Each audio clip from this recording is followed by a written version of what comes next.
So we're now going on to our live stream. So welcome everyone who is live streaming with us. I'll say it again because I'm never sure when it actually starts. Welcome to everyone who is live and watching us on YouTube.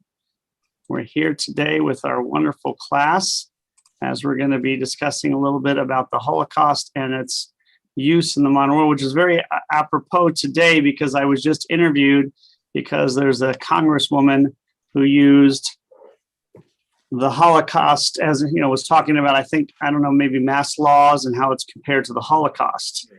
And, you know, it's a very difficult thing for us because obviously the Holocaust is something that really is so hurtful. But again, the question is, are you using it because you don't like Jews? Or are you using it just because it's something really terrible and you want to get the most terrible and use it as an example? And a lot of people don't understand the depth of what happened during the Holocaust. So I was on the news and talking about how you shouldn't compare mask laws to the Holocaust, even if you don't agree, even if you don't agree that there should be mask laws. Comparing it to the Holocaust is very inappropriate, and it's more about education than anything else.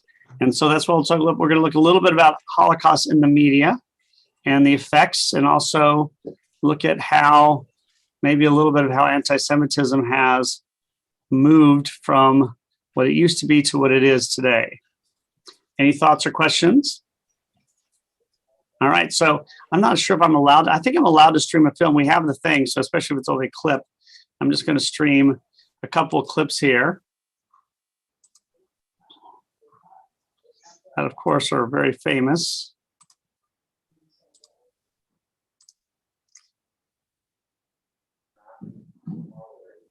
Now we're going to make sure. Can you see this? There may be another button I need to press. Can you all see this? You can see that. Okay, Yeah. let me know if you can hear it. This is the end of Schindler's List. Yeah.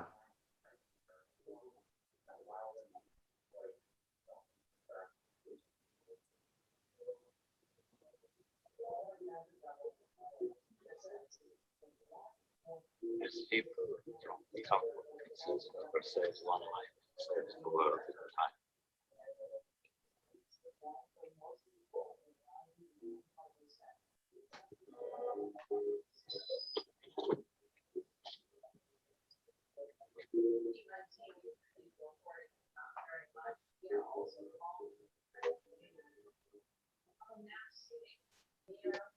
We're not getting any sound, at least I'm not.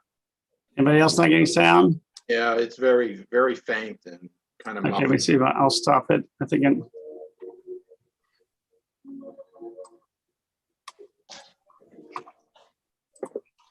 what I did wrong. All right. Share screen, share sound. Oops, there we go. Now it should work. Okay. Can you hear now? Yes. Yes.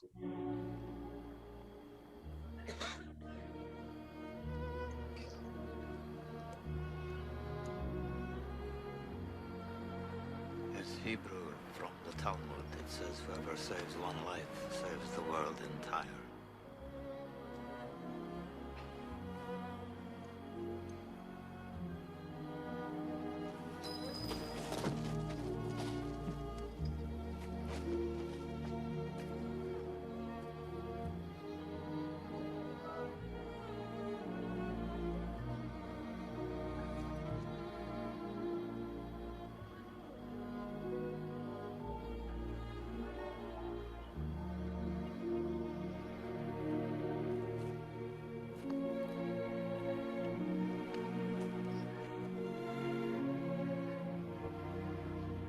I could have got more out.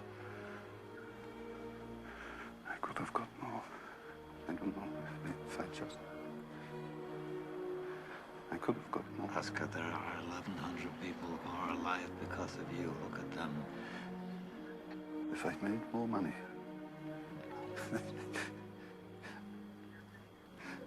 I threw away so much money. You have no idea. If I just... There will be generations because of what you did. I didn't do enough. You did so much.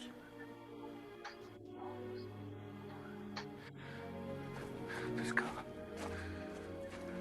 Kurt would have bought this car. Why did I keep the car? 10 people right there.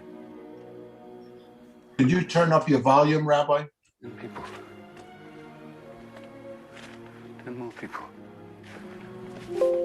You better now? 2 people. This is gold. 2 more people. You would have given me 2 for it. At least 1. You would have given me 1. 1 more. 1 more person. Person, Stan. For this. I could have gone. What I didn't. I didn't.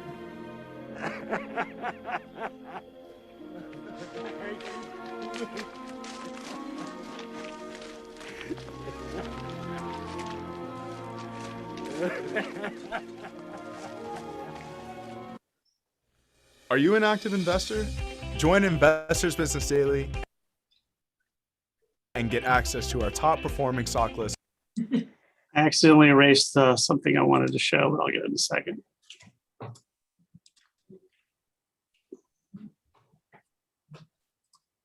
Sorry, I may be having some problems with my Zoom. Are you guys still there? Yeah. All right, I am frozen here. Sorry about that.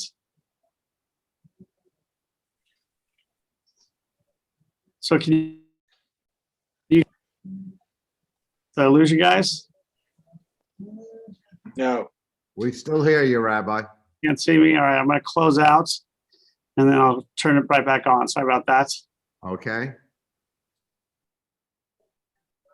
We see a picture, I think it's of the pianist, but it's frozen.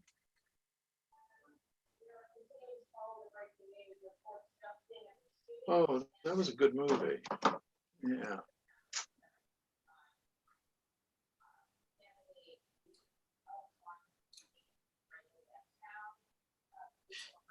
Now we see it twice, Rabbi.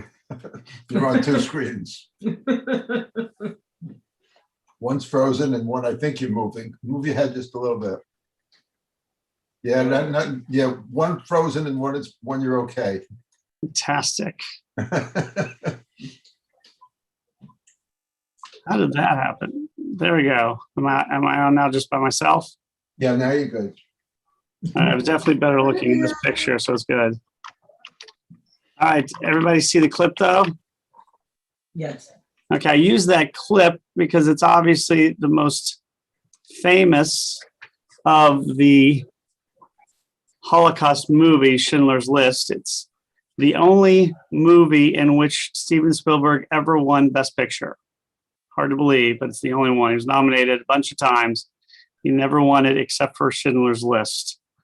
And in today's world, the Holocaust has become much more prominent because of this movie and other movies, obviously. But it's also interesting to note that not everybody liked this movie. Does anybody know what the main criticism was of Schindler's List, probably from the Jewish perspective? The main criticism is that the hero is not Jewish. It's all about a non-Jewish man who saved Jews, but it's, it doesn't go into the heroic efforts of the Jews at all.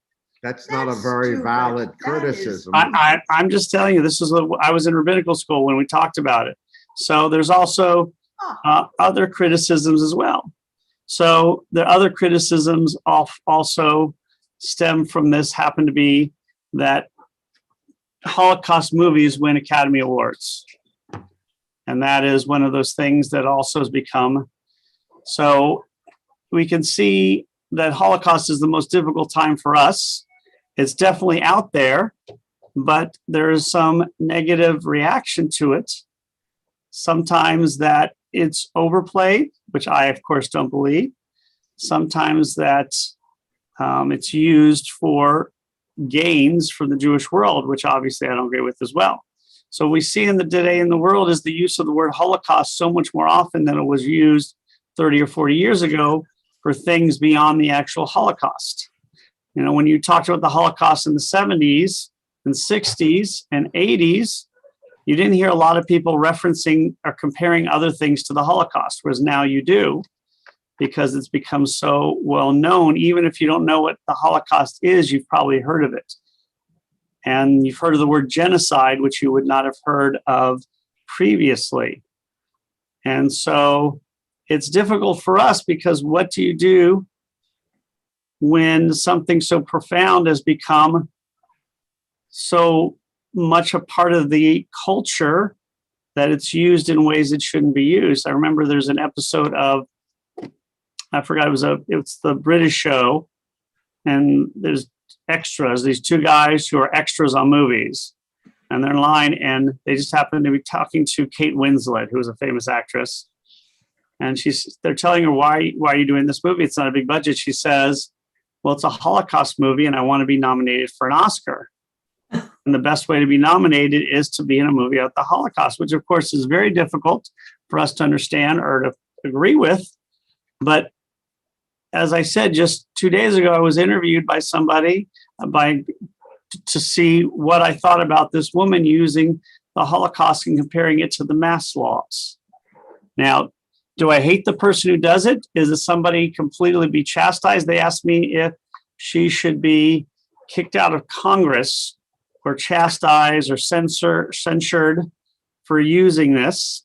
And I said, listen, I don't know if what my opinions are of this woman is not the issue right now. We're talking about her referencing the Holocaust, comparing it to mass laws. Good answer. And my answer was, listen, nobody should be censured or kicked out of Congress for saying these things. What we need to do is ensure that we educate people to understand really what the Holocaust was. Not only that, just yesterday, we got a crazy guy call us on the phone telling us that you should know more, you should study more about the Nuremberg laws. You're breaking all the Nuremberg laws. The masks are part of the Nuremberg laws. And then he goes at the end, I don't even believe the Holocaust existed. So it was a crazy guy. But yet it all stems from this use of the word Holocaust. And what we see is it's being used for a wide variety of things, which we understand is almost always inappropriate. I mean, even when we don't like the government of the United States and we say, somebody's like Adolf Hitler or they're acting like the Nazis, this is something for us to teach others, not for us to just chastise, because, most people don't understand that the Nazis didn't only start a world war. They killed 50 or 60 million people, injured hundreds of million, destroy nations. But he purposefully went after an entire people to just destroy them. And there are very few instances, thank goodness, where that is related. And I'm going to show you one of them right now, though I think one second. Okay, that one is not there. Give me 1 second. I actually erased to the YouTube section. Okay. Now, when is it appropriate to use the Holocaust as a metaphor, as an example? And here's one of them. So just 1 second. I got to wait for the thing to go down. Colitis treatment in a different direction. Talk to. Okay. So there, in a few cases where you can say this is like the Holocaust, this is one of them. Oops.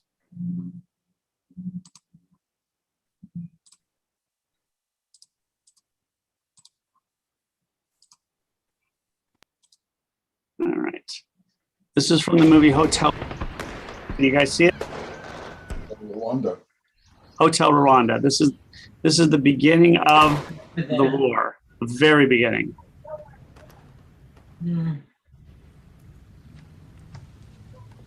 Oh, son. I have to glare. Can you hear it? To me, good people of Rwanda. Barely.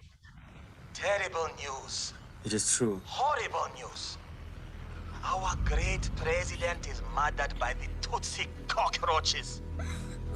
They tricked him to sign their phony peace agreement. Then they shot his plane from the sky. It is time to clear the brush, good Hutus of Rwanda. We must cut the tall trees. Cut the tall trees now! The soldiers are here! Let us go to work, loyal Hutus. No. Everyone, stay calm. Stay calm and be quiet. Find these traitors. Let none of them escape. Everybody out! Can you hear better now? You two, check the back. Do you guys hear better? Yes. This is not a violent scene in this per se comparatively. Go around the back. Make sure no one comes out. Yes, sir.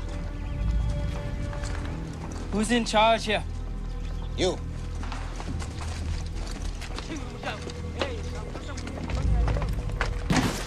Can I help you, sir? Let me see you identity card. I'm a good friend of General Bizimungu.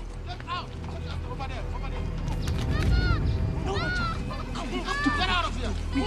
Everybody out! Get out! Get out! You work at the Hotel Diplomat. Get out!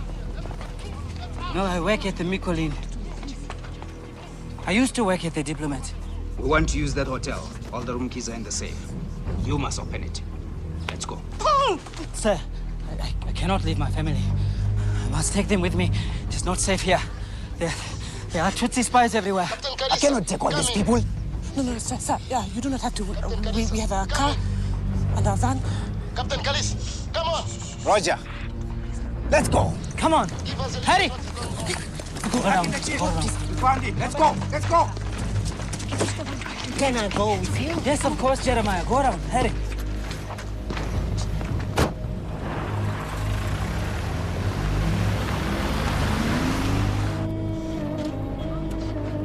Oh, Jesus, no. Oh, Simon, Papa. Don't look. Don't look, Tessie.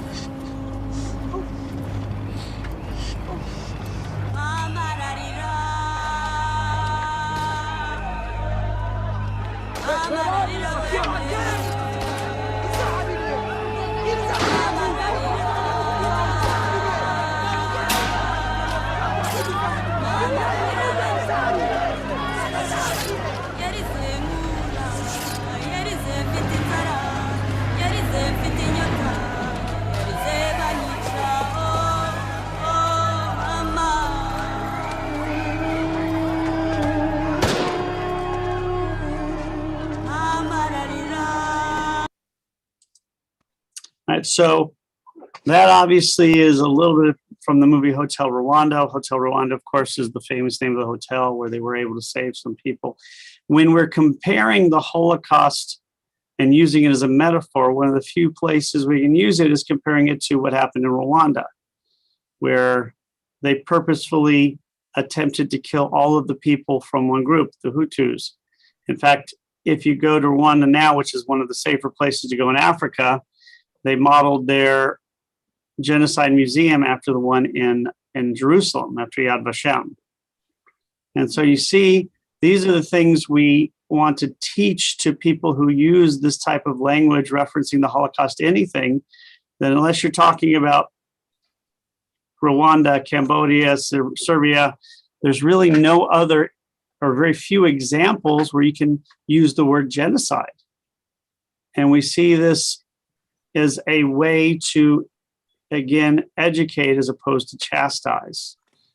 And so when people use the word Holocaust inappropriately, it's important that we don't get bent out of shape or try and destroy that individual, because most of the time they're trying to just tell you something is bad and they use the worst thing they know about.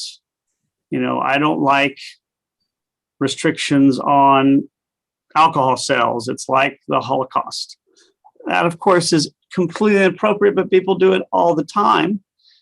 And we do get upset, which is understandable. But it's something for us to really go out and press people. So instead of, you know, insulting or chastising, let's say, hey, watch this movie or go visit the Holocaust Center in DC or yes, Larry. No, I didn't mean to interrupt you. Go Oh, on. no, please go ahead. Yeah, I just wanted to say that about, must be 20 years ago or so, we were in Los Angeles and we visited the Simon Wiesenthal Center there. And we went to the museum and there are a series of exhibits and they bring school groups through all the time there. And it was the first time that I was, recognized that they were using the words Holocaust or genocide in a wider scope than just the Holocaust. Right. And the predominant one exhibit that they had there were two of them, I think, the Cambodian massacres and also the Armenian. And I think those two were very prominently displayed. So I think there's a real hypocrisy here among the Jews because in one sense, they want the Holocaust to be their particular catastrophe. And if you use that word, then that word, symbolizes something that is so extreme that they believe that it was, that it was a Jewish monopoly. Yet on the other hand, there's this Jewish idea that, we're trying to make the world better and we're trying to recognize all of these other genocides. And some people do use it. Now, when Marjorie, whatever her name was from Taylor Green, uses it in a very offhand way, it gets ridiculous, just like people, and anything you violate, you want my driver's license, you can't have it because that's a violation of civil liberties, or personal identity. So I think people are trying to trivialize it. I personally don't think the word genocide is harmful or minimizes, let's say, the Holocaust. But there are some people that think that one particular word belongs only to the Jewish identity. The other thing I did want to mention is, and I never really looked this up, but I don't think there were many Holocaust films that really won the Academy Award. I'm just going by reputation. Oh, well, I think that's a false idea, except that if you look at documentaries, short documentaries, I think that's where many of the Holocaust films did win in the past. Yes. But as far as major films of the Holocaust, aside from Schindler's List, and if you want to use Gentleman's Agreement, which was not a Holocaust film, there probably were very, very few. I don't think The Pianist won. I don't believe even the one that you were talking about with Kate Winslet, The Reader. I think she may be nominated, but I don't think she won. Oh, it had nothing to do with an actual movie. It was just an offhand comment that she made. Yeah, and it wasn't a comment she made. It was in a TV show that was the joke. Interview. So, yeah. It had nothing to. She was actually in a TV show, and her character said that in the. Oh, I see. Okay. So she didn't say that herself. Yeah. Oh, okay. I'm sorry. I should have made that clear. She never said it. That was the line she read. Oh, okay. But when it comes to to movies that have been nominated on you, there are tons of them that have been nominated. Obviously, not many have won, but in the documentary or in beyond just the Best Picture, you've got Shoah, The Producers, Cabaret, Judgment in Nuremberg, Shop on Main Street. Of course, Sophie's Choice. Yeah, which was not a Holocaust. It was not. In the Jewish sense. Yeah. Yeah. Long Way Home, In the Arms of Strangers. So Kindertransport, Life is Beautiful. And so. We were stupid. No, Life is Beautiful was a beautiful film. It was in Italy. That was the one with. I said I really didn't like that. Oh, yeah. The Reader, as you mentioned. So whether it's true or not, it's certainly because the subject matter is so over the top difficult. It's not just the Holocaust, though. It's the issues that are raised because of the Holocaust. Obviously, genocide is a major issue, but it's not an issue we deal with individually on a day-to-day basis. We are not committing that. It's not something you see, thank goodness, day-to-day.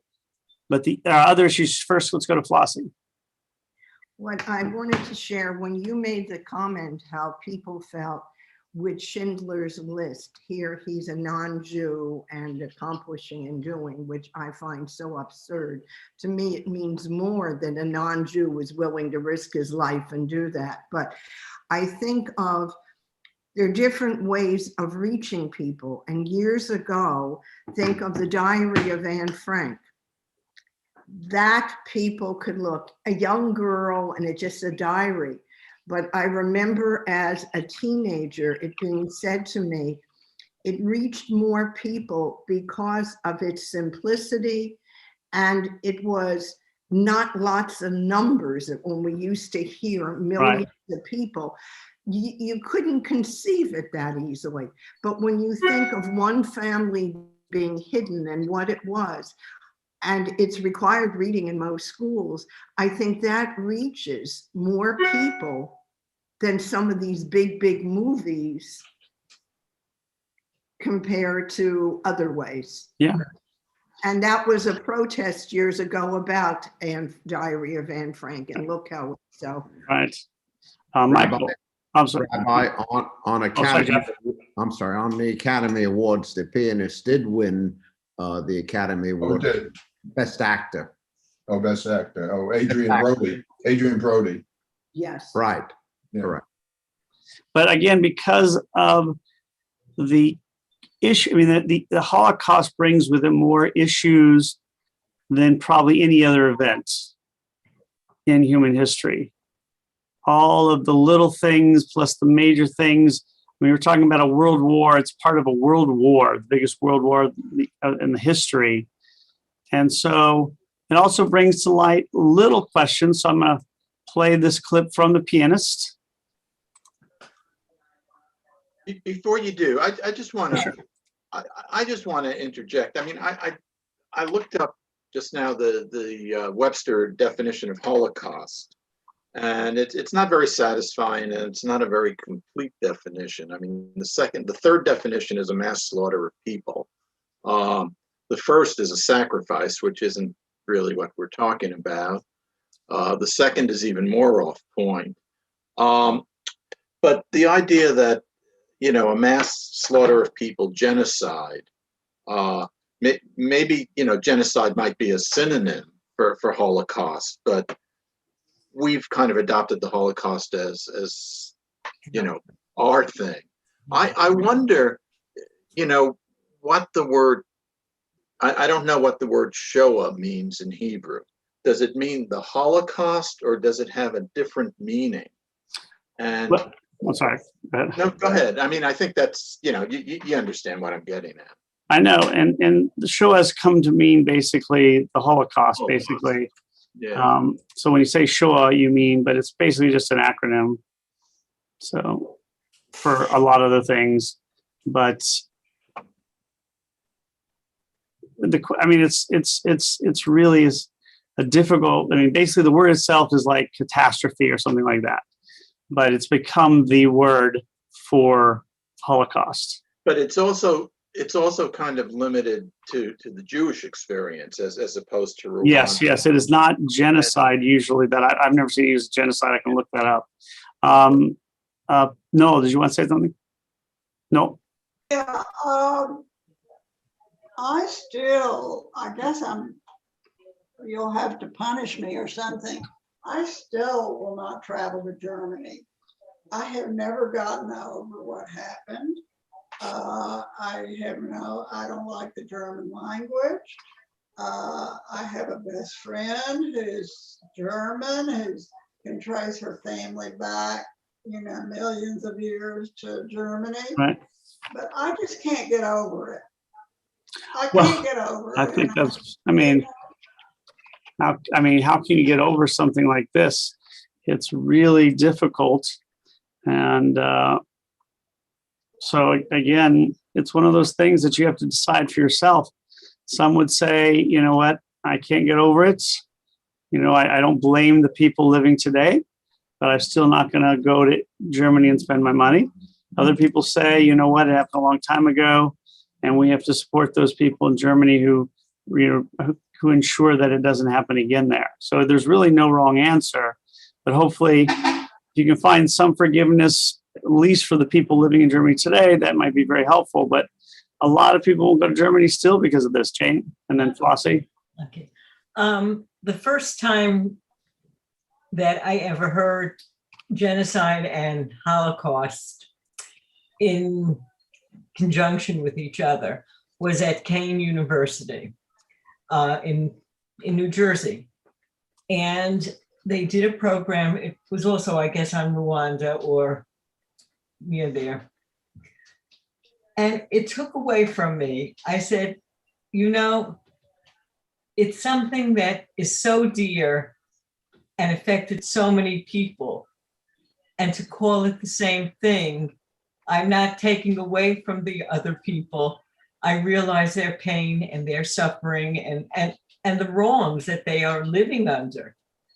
But why take away something that belongs to someone else? Well, it doesn't belong. Interesting. I mean, it brings up all these issues. Flossie, did you want to say something? Yes, can you hear me? Okay. Noelle, we have a lot in common because I feel the same way about Germany. And people have said to me, you're dealing with your heart and you're not thinking. And I go, like the rabbis, there are enough places to visit. I don't have to go because Germany has Germans and I don't like the language. So it doesn't have to make sense, but that's how I feel too. So we have that in common. And again, it's about, there's a lot of difference of opinion. I think everyone agrees about that education is needed though. Larry. Yeah, just 2 points. I think if you use Holocaust with a capital H, the Jews have kind of adopted that more as the noun, the Holocaust, which means a Jewish experience. If you use it with a small h, then it becomes more acceptable, I think, as far as a verb or as far as genocide. So I think there is this sensitivity and there is this kind of, as I say, a hypocrisy because, we have the righteous Gentiles, even the Anne Frank story. I mean, who saved Anne Frank? It was, a lady who would work for them who was not Jewish, You guys, so, yeah. So I think it's all, it's very, very similar. But just getting back a second to kind of the sins of our fathers. What does the Torah say? Or what does Judaism say about the sins of the fathers? Well, again, it depends. You take it literally. So basically, literally, the sins of the father do fall upon the children, but it's not meant to be that my father committed murder, that means I'm going to commit murder. It's more a sense of my father was an evil person. I know that is part of my history no matter what. However, I can change my own history. It's the experiences of having a terrible parent cannot be changed. We can't change experience, but that does not mean I am resolved to be that type of person. It basically says, if you are a good person, the goodness will last generation after generation. If you're a bad person, the effects of that badness will last a generation or two, but that doesn't mean the next generation will be terrible. It means they've experienced somebody who is terrible. Let's say I'm a terrible human being. I treat my kids terrible. They are going to have those issues. And I live for a fairly long time as a bad person. My grandchildren are going to feel the effects of what I do to them and what I did to their parents. Even if they never meet me, there's going to be a residue of who I am on my children who will talk about how terrible their dad was to their children. So the stain of terrible things does continue on for a generation or two, where the happiness will continue on in perpetuity. That's kind of the basic premise from the Bible that extended in the Talmud. And of course, we've seen that with, the who killed Jesus, that story that went on for centuries as far as that. But also, you still see it perpetuated in like the sign of Cain. That isn't that kind of like still embedded in the Jewish identity, that there are people who, have this sign of Cain, that they're descendants of Cain. That comes up all the time. Yeah, I mean, Cain wasn't Jewish. Let's remember that. Although he is an ancestor of the Jews, if we go by, he is Abraham is a descendant of Cain's brother, Seth. So not a direct descendant. So the idea is this idea of mark of Cain, where you are marked for the rest of your life, is not really a Jewish thing in most respects, because the idea of forgiveness and redemption becomes such an inherent part of the Jewish world with Abraham that people can be forgiven. And there's a kind of an expectation. So the idea that you have the mark of Cain in today's world does not mean that you're supposed to be shunned from society as Cain was. It's really a way of telling us how terrible murder is, and that if you murder somebody, you're going to have that reputation on you, or you're going to have that guilt for the rest of your life. Yes, Flossie. In Israel, several years ago, they started a group of Germans, ancestors of big Nazis and of ancestors of survivors. And it was very interesting. It's been documented. I don't know if you've ever seen it, Rabbi, but it was amazing. Here are people that if you went back a generation, how opposed they all were, and they try to make a dialogue. Remember that, honey? We saw It was a dialogue. It was a dialogue, but it took a while. I mean, even getting people to consent that they would come to the group and open the dialogue. But once they did, a lot of what you said, that was an ancestor, let's say the Nazis. And I feel affected by it because it bothers me. That was my grandfather or my father, or it very powerful. And the Nazi offsprings, the children involved, some of them were very major figures, like the son of Martin Bormann. And I said the big one. Yeah, right. You said the big one. So it wasn't just casual people. These were major figures in the Nazi regime. And it's important to remember that these, again, the issues last far beyond the actual Holocaust itself. You know, the grandchildren of Nazi monsters have to deal with the fact that they come from that. Do they want to just ignore it? Are they scared to let people know? Do they want to go into dialogue about it? I mean, there's a lot of different, and nothing is, if your parent was this horrible person, you may not be able to discuss it and may not want to. I don't want to be my father's son. I'm going to change my name and I'm going to be me. And I just don't want to discuss it. And some people are going to say, you know what? My father was a terrible person. I need to apologize, to learn about why he had these feelings so that I don't make the same mistakes. Larry, then Flossie. Yeah, a couple of years ago, our Jewish temple in Caldwell had a speaker, Cynthia Ozick, who's a very prominent writer. And it happened to be at the same time that the movie The Reader came out. Now, The Reader is about this woman who is she works in a concentration camp, if you want to use the word works.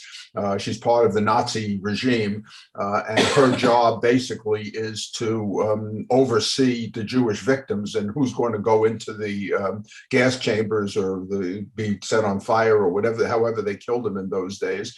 But she can't read, so she hires this young Jewish kid to read for her, to read stories for her, and it's a wonderful story. And Cynthia Ozick wasn't there to talk about the movie, but she, and her movies generally are about Holocaust, or the short stories or books. So I asked her the question, because it was nominated for, I think it was nominated for several awards, what she thought of the movie. And she took very, very serious offense at the movie because they portrayed the lead character, the one who is, who's the Holocaust, the reader, basically, not the reader, but the woman who was read to, as a sort of a sympathetic character. And, like she had no alternative. She was just following orders, and she had seen the light, and now she was, kind of resuscitated, so to speak. But she couldn't get over her in her mind that a civilization that was as sophisticated as Germany at the time, a civilization that had brought so many great writers and so many great musicians and so many great scientists, was able to bring themselves to such a level as to, of hatred and extermination of the Jews. So it was just very interesting that how such a sophisticated woman, who had written so deeply about the Holocaust, could not sympathize even with the next generation of Germans. And that's for each and the person to decide for themselves, and it's difficult. There's no right answer. Right. Michael, are you all right? Oh, I thought you said Michael. Flossie. What I wanted to share when you're saying how the Germans are reckoning with what happened, a lot of Germans have gone to Israel to work in kibbutzim, which is interesting. And Germany is one of the few countries who really makes it, right? It's an offense to go and deny that the Holocaust exists. So in that way, it's amazing. It's very healthy that it's not, well, we were victims, we were this, we were the perpetrators, we did this. And they're trying with educating their youth. Yeah, hopefully it'll work. Yeah, not only with the Holocaust, but even with the Syrian refugees. Remember, Germany was one of the few countries in Europe that admitted the Syrian refugees. So I think in action, some of the things that they're doing, basically are showing that they want to be, the civilized country. They want to take the lead in setting the stage for the world as far as humanitarianism and things like that. So, I could understand people years ago, I'd never buy a Volkswagen, I'll never buy a Mercedes, those kind of thoughts. I think what also happened was that the perspective of the Jew has changed. After the Jew was viewed sympathetically, let's say up until the 6-Day War or something, in the 60s, as kind of like always the victim, and the Holocaust was looked at as, these people were the victims. And then all of a sudden, the Jew became, at least based on the Israelis, they became more of a dominant force in the Middle East, and they became a nuclear power and a very strategic army and things like that. And I think now all of a sudden you're seeing the Jew as being kind of like put in the position of being the one who is looked at as the victimizer of the PLO. They're the ones that are in, even though thousands of rockets have fallen, they don't, just because they didn't hit any, they didn't hit anything of value. They're saying, okay, it's not the thousands of rockets, it's, you killed 150 people, we only killed 5.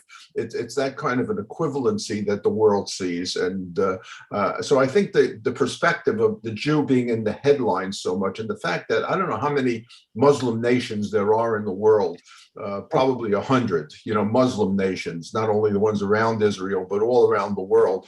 And how many Jewish nations are there? There's really only one. And I think all these resolutions that are brought before the United Nations, I see Pakistan has just brought one, to the United Nations just yesterday or the day before about, what they call Jewish genocide, and, based on the PLO and the recent, incursions. So, I think it's this change that's taken place since the Jews have become more of a dominant force. And so he has Flossie. We used to think of anti-Semitism as being anti-Jewish. Now anti-Semitism also is anti-Israel. Right. Yeah, and that's pretty much the modern day anti-Semitism, anti-Israel. Yes. So yeah, that's how it's evolved. Anti-Semitism, like anything else, it's a growing organization that needs to evolve or it dies. And for the 19th century and the early part of the 20th century, Jews were inherently evil. It was a genetic thing. It was in the blood. It was a physical thing that could not be changed. You're Jewish. You're evil. You're not pure.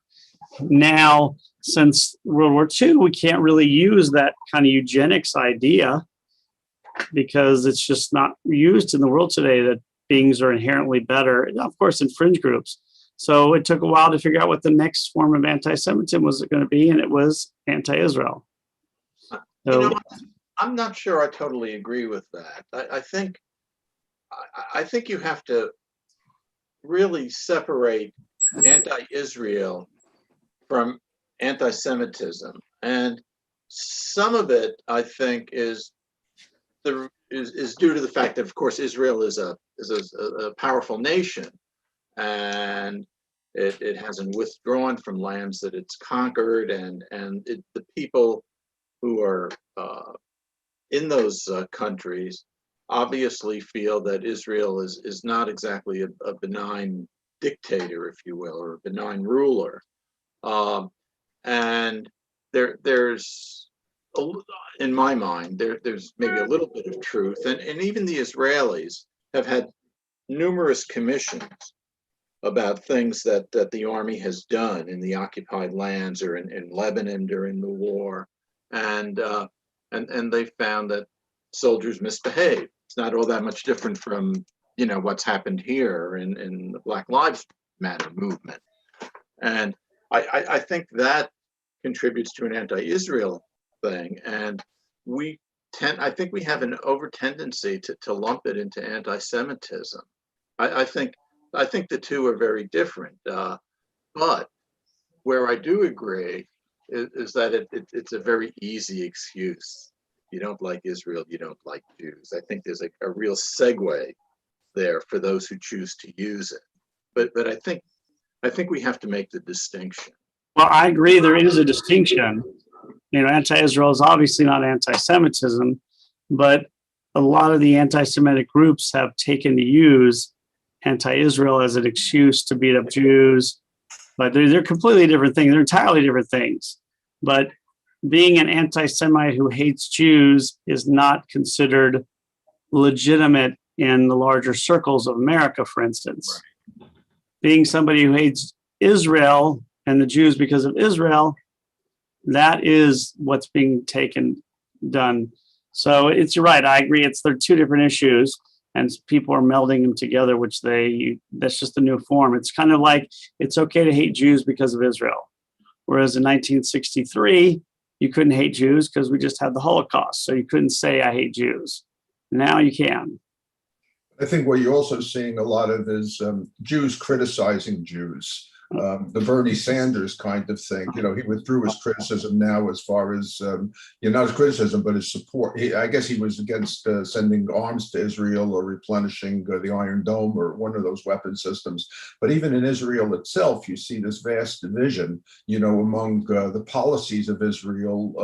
Obviously they all want peace. They all want to live together, whether they should have a coalition government with some of the Arab minorities there, or whether or not the settlements, have gone too far. And, so I do think that you're seeing Israel criticizing Israel, and especially in some of the Israeli movies that you see now. Terrible. There are movies that we just saw the other day, with Israel criticizing Israel, where there is this young girl who is a Israeli army officer, and she's in the judge advocate group or something like that. I forget the name of the film.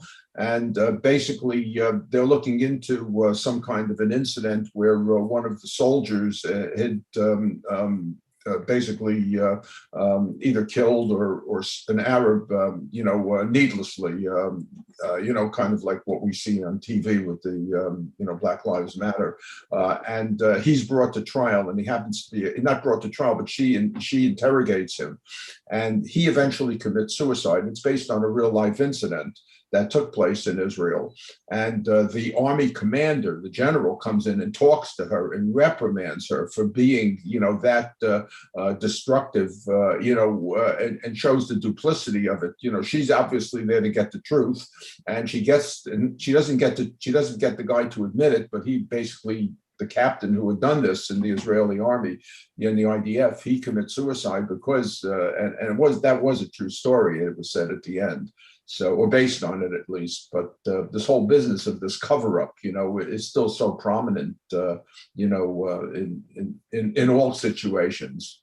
Well, Larry, I'm not quite sure what you were, trying to say. I mean, you started off by saying it's not okay to criticize, and that. No, I said that. I said that. I think you are, yeah. And I really don't think you believe that. No, I say it's okay to criticize, but I think that's also becoming to the forefront where people are now looking to that as saying, look, even the Jews are criticizing it. Even the Jews don't believe, so I think people are using that argument. It's become a very difficult argument to make because, you don't have an overwhelming majority of Jews now that are in support of one particular situation. That's all I'm saying is. Oh, okay. I mean, I don't think that's different. I don't think that's different from the situation in the United States and how other countries view us. And if you look at I think one of the reasons I'm diverging now. We never diverge here. First time ever. Mark this moment. I think one of the reasons that people really appreciated Fauda, which I think we've talked about before, is because especially the last season, there was a very sympathetic view towards the Palestinians. And I think that took off a little bit of the rough edge and kind of showed the reality. It's that people don't hate people. It's the governments that are fighting. And I think that was one of the really good things about Fauda, especially the last season. Oh, yeah, no, I think Fauda was a very good thing because I think, if anything, it showed that there was as much of a division in the Arabs between the Palestinians and Hamas. The West Bank Palestinians and the Gaza Palestinians. And part of the problem, apparently, from the recent fighting in Israel is resulted because they said because the Palestinians have called off the election just after Ramadan because they were concerned that the election was going to go against them. So, I mean, there were a series of little incidents. One was the Jews got half a dozen people out of an Israeli area, out of not a settlement, but an Israeli neighborhood. That was one thing. The end of it was Ramadan, and there were a lot of people on the streets. But it seemed like to me one of the major things was it was a ploy by the Gaza Arabs, now the Hamas group, because they knew that they were going to win the election, and the Palestinians called the election off, and they were really wanted to show their strengths, Hamas, in the last thing, and say, yeah, we're really in charge, and we're going to show you, that we can defeat this mighty enemy, Israel, against the Palestinians. So I think, they were trying to gain support. So there's as much there. Yeah, you're right. You're right. I think we all agree that criticism of Israel is fine. Of course you want to criticize. How can you improve? One of the good things about Israel is a democracy. So within Israel, you see newspapers, reporters, movies, all criticizing the government or criticizing this and that. Whereas in the other lands nearby where they're dealing with in the West Bank and in Gaza, to criticize the government is a very dangerous thing that could get you killed and most likely will. So because of the free press, Israel gets a bad rap in many respects because reporters can go there and see the negative side. But reporters are not allowed to go into Jordan or Gaza unless they are officially welcomed and shown around. And so criticizing Israel, of course, is important, but criticizing Israel's right to exist, that's what you're seeing a lot today. Criticizing the situation in the Middle East, saying it's all Israel's fault, which is said over and over again, whether it's Iran or Saudi Arabia or the Gaza, as it was recently. It's all Israel's fault, and there's no blame to be placed on the other side. That's where the issues are really difficult because it's untrue. And so, or when you say, what is the relationship between Israel and the Palestinians is similar to this relationship in America? Well, that's no such thing because Gaza is not, they don't live together. It's another entity altogether, and they're shooting rockets. Whereas in America, Georgia is not shooting rockets at Washington, even if we're bad shots. Sure. So, and again, the wonderful thing is that you do go to Israel and you see all this criticism. Just like if I go on to CNN, I'm going to see criticism of the president or criticism of this. And if you don't have that criticism in the media and individuals, or if people don't feel comfortable criticizing, that the country you live in is not a very good country. So There has to be this ability to take criticism and use it. I may not be very supportive of, or if I don't get to vote, obviously, but I may not be very supportive of Netanyahu, but I might be very supportive of Likud, or I might be very supportive of Israel. I don't want Israel taken off the map. I don't want everybody there killed. I want the solution to be found, which people can live in harmony, but not at the expense of Jews being kicked out. So it's this balance. And we're out there, and when we see what we think is anti-Semitism or anti-Judaism, we have to make sure people understand the differences between criticizing the actions of Israel and criticizing Israel's right to exist. And that's it's not always, it's sometimes a fine line, but often today it is not. If you read newspaper articles, they're blaming Israel for everything. Don't even mention the reaction by Hamas or any of that, which is completely unfair, I think. So also, before we leave, what do we want to talk about next week? We don't have anything set for the next couple of weeks. Is there anything that people want to study?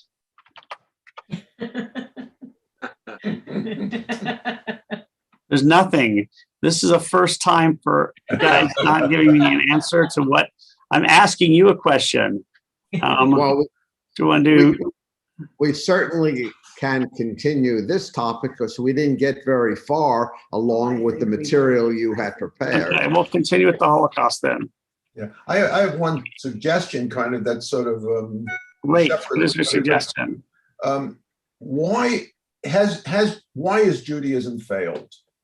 In other words, the promise was so great, in this idea of one God, of this unified God. I would assume Abraham came up with it because he said, let's get all these people together. If they're praying to one God, then maybe to stop the fighting, and people will at least have this unified idea. But this one God turned into dozens, hundreds, thousands of gods, even in Hindu religion and things like this. But why has Judaism failed? We're such a small percentage of the population, yet we're so prominent in world politics. And why has Islam succeeded? Well, again, it's a work in progress, and this is a great discussion. We've only been around for, Jews have only been around for 3,000 out of the 100,000 years Homo sapiens have been on Earth, or we've only been the dominant species for 35,000. So it's a work in progress. And I don't know if Judaism was ever expected to be the only religion, more as a good one, and hopefully enlightened to teach other people. We can talk about that next time too, or the time afterwards. Why has Judaism failed? Why has democracy failed? Because you look worldwide, and the number of countries that are democratic is far greater, far less than the numbers that are not democratic, that are autocratic. So it's kind of the same thing. People just like a strong leader. They follow the crowd, so to speak, and they're willing to give up personal identification and personal freedom for, just somebody who will, provide them with a job and food or promises of that or something. I don't think that's true. Yeah, well, we'll talk about that next time. It's already past time. Okay. So next time we'll continue talking about the Holocaust, and we can talk a little bit about the effects of Judaism on the world the time after that. How's that? Okay. All right. Although I don't like that topic. Why hasn't Judaism succeeded yet? I like that better. Noel, did you want to say something, or were you waving goodbye? No, I'm just waving goodbye. I have lots, my mind is just going. That's great to see. So many ideas. Well, everyone stay safe. Thanks again. You too. How was your wife? How was your wife? My wife's doing fine. As I said earlier, she was supposed to have surgery. They got her in. They started the surgery. It didn't work. Like, she started bleeding at the very beginning. So they just stopped the surgery. And now we have to figure out why she was bleeding before. So that's why we had to go in to get on Wednesday last week, we have to go see the doctor to see what went wrong. So that's why. So they don't know yet. So she took tests this week. I thought so with you. And so she's fine now. Her recovery was supposed to be 4 to 6 weeks. Now she's almost 100% because she didn't have it. So hopefully she will be able to have it. We'll see. All right, stay safe, everybody. Bye-bye. Bye-bye. Bye-bye. You guys are awesome as always. I look forward to meeting with you guys in person. Rabbi, Yes, quick thing. How are services going in person? I meant to ask. that we've done it once. It went really well. We're starting now. It's going to be every Saturday, starting this Saturday. Oh, We're going to have in-person services, except for maybe the anniversary service. We may do that virtually because we don't have enough room for everybody. We're also going to probably do a hybrid high holiday service. So you'll have a chance to come in if you'd like for some, probably not all this, but some of the services. Some will be hybrid virtually, and some of it will be outdoors. When You is know, New Jersey is now the 49th state to give up masks starting June 4th, and they're opening our clubhouse here in New Jersey. So What's the only state that requires masks then still? I don't know. I have to look that up, but I think they said on the news we were the 49th state to give up it is the incredible. mask mandate now, and they're opening the clubhouse. All right, enjoy the clubhouse if you June feel comfortable 4th. go there. Rabbi, when's our anniversary? We're Not celebrating on July. No, it doesn't matter if you know it. Does Jeff know it? The synagogue one is on July 10th. So the July 10th service. So if you want to come to services, just call on in. We're going to start welcoming people this week. Okay. Oh, nice. Yeah, Looking Bye-bye, forward to it. everybody. I've enjoyed Saturday off. It's been nice. I never thought I'd ever have Saturday off till I retired, but c'est la vie. Are you still wearing your pajama bottoms? All the time. I wear just shorts or blue jeans. I am actually speaking tonight, so I'm actually wearing a full suit, but in person. All right, guys, stay safe. Stay safe. Bye-bye.